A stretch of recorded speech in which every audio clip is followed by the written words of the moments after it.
Сәлеметсіздер ме, құрметті көрермендер? Менің сіздермен бүгінгі бөлісетін пайдалы ақпаратым барлығымызға арналады. Ол Астана қаласындағы Айлендтегі аквапарк жайлы болмақ. Бұл жерге балалармен қатар ересектер де кіре алады.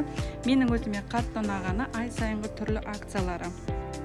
Қазіргі уақытта наурыз айындағы акция, ол жерде 12 жасқа дейінгі балалар 4 сағат тегін кіріп көңіл көтере алады. Өзіңізбен қосымша азық түлік алуға болады, және ересектерге арнайы фен саунасы, орыс моншасы, хамам болады. Түрлі скидка акциялармен қатар жеңілдіктер де бар.